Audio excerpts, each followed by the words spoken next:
हसनैन मलिक ने कांग्रेस से ठोकी टिकट की ताल 2022।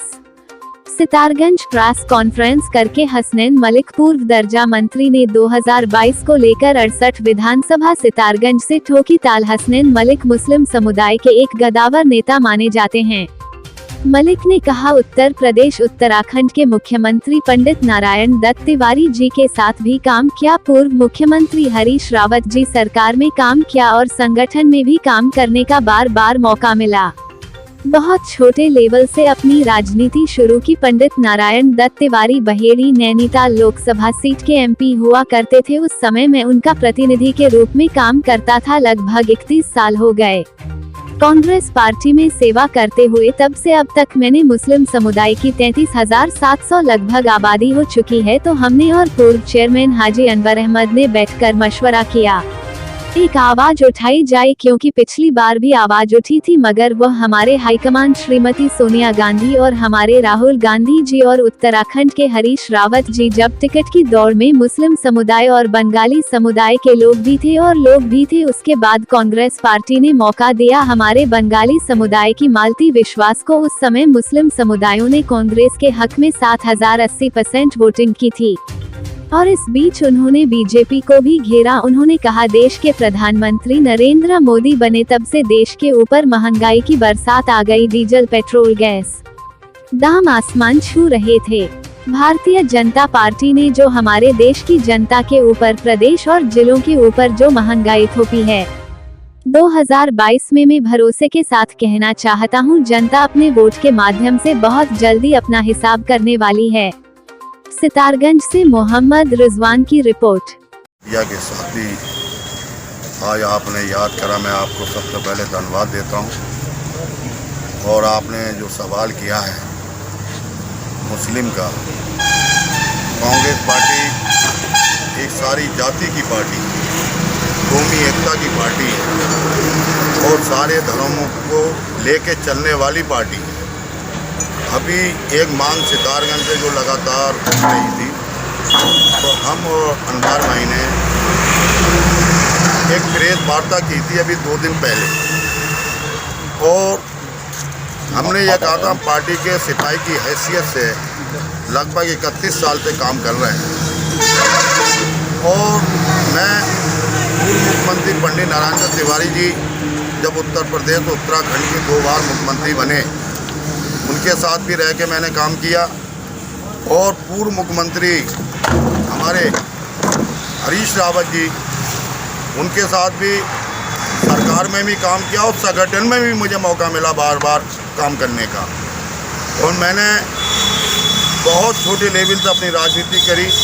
जब उत्तर प्रदेश उत्तराखंड एक था, तो उस टाइम मैंने बहेड़ी से पंडित नारायण दत्त तिवारी जी का, जब वो नैनीताल लोकसभा के बहेड़ी और नैनीताल के एमपी होया करते थे, तो मैं उस टाइम उनका प्रतिनिधि की हैसियत से काम करता था।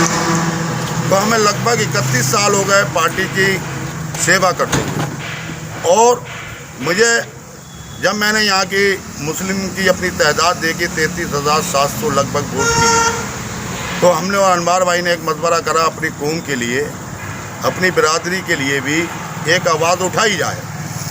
क्यों, पिछली बार भी आवाज़ उठी थी, मगर वो हमारे हाई कमान श्रीमती सोनिया गांधी जी और हमारे राहुल गांधी जी, और उस टाइम उत्तराखंड के मुख्यमंत्री हरीश रावत जी, जब टिकट की दौड़ में उसमें मुस्लिम समाज के लोग भी थे और हमारे बंगाली भाई भी थे और लोग भी थे। उसके बाद कांग्रेस पार्टी ने मौका दिया हमारे बंगाली समाज को। यहाँ पर आपको मालूम है, मुस्लिम समाज ने 70-80% वोटिंग मालती विश्वास जो हमारी शक्ति फार्म थी, उनको वोट डाला था। कांग्रेस का निशान था, हाथ का पंजे पे मोहर लगाकर भारी बहुमत से देश के प्रधानमंत्री नरेंद्र मोदी जी बने। देश के ऊपर एक महंगाई की बरसात आ गई है। आप किसी रूम में ले लो, पेट्रोल का क्या हाल है, डीजल का क्या हाल है। आज 100 रुपये 95 रुपये का आंकड़ा पार कर गए। जो गैस सिलेंडर का रेट था 400 रुपये का, वो आज 900 रुपये का आंकड़ा पार कर चुका है। जिस तरीके से भारतीय जनता पार्टी ने इस देश के ऊपर और देश की जनता के ऊपर और हमारे प्रदेश के ऊपर और हमारे ज़िले के ऊपर जो महंगाई थोपी है, तो 22 में मैं भरोसे के साथ कहना चाहता हूँ, जनता अपने वोट के माध्यम से भारतीय जनता पार्टी से बहुत जल्दी अपना हिसाब करने वाली है। और इनकी देखिए, आज व्यापारी परेशान, किसान, हमारे किसान भाई आज 8-9 महीने हो चुके हैं, उन्हें बॉर्डर पे पड़े हुए हैं। ऐसा काला कानून लाएं, क्यों नहीं मानेंगे? इसलिए नहीं मानेंगे, उद्योगपतियों के इशारे से पूरी सरकार चल रही है। ये दो उद्योगपति जो चाहते हैं वो करा लेते हैं, इसलिए आज वो तमाम हमारे देश का किसान भाई बॉर्डरों पर पड़ा है। कोई सुनने वाला है? कितने लोगों की शहादत हो चुकी है, कोई मरहम लगाने को तैयार नहीं है, कोई वार्ता करने को तैयार नहीं है। ये सरकार मैंने पहली बार देखी है जो आज 8 महीने से हमारे किसान भाई हो गए, उनसे कोई वार्ता करने के लिए तैयार नहीं है। काला कानून वापस लेने की बात तो आप अलग करो, मगर उनसे वार्ता तो करो जाकर, वार्ता भी नहीं कर रहे हैं इस काले कानून को। मगर मैं अपने किसान भाइयों को भी धन्यवाद दूंगा इस बात का, उन्होंने भी आर पार की लड़ाई लड़ने का पूरा अपना मूड बना लिया है। जब तक काला कानून वापस नहीं, जब तक घर वापसी नहीं, ये मैं उनको सलाम करता हूँ। और अभी एक कानून और लिया है, बेचारे हमारे सीए, वकील, व्यापारी सब परेशान हैं। इनकम टैक्स के इन्होंने एक पोर्टल लिया है, वो पोर्टल बंद पड़ा हुआ है इनकम टैक्स का। आज तमाम व्यापारी परेशान है। और उसके बाद वो इनकम टैक्स को जिनको इनकम टैक्स का रिटर्न फाइल भरना है वो भी बंद पड़ा हुआ है, पोर्टल ही बंद है, तो कहाँ से भरे? सब परेशान है, व्यापारी परेशान, किसान परेशान, हर आदमी। हमारा व्यापारी से लेकर किसान भाई और मजदूर भाई जो बेचारों को आज इस जो नारायण दत्त तिवारी जी की ये सितारगंज में देन है, जो आज सितारगंज का नाम किसी ने रोशन किया, सितारगंज की पहचान देश के अंदर बनाई, तो पूर्व मुख्यमंत्री पंडित नारायण दत्त तिवारी जी ने बनाई। वो किस लिए? इसलिए यहाँ पर 400 फैक्ट्री लगाई थी, इंडस्ट्री एरिया लाए, उन्हें एक उनकी दिल में धड़कन थी।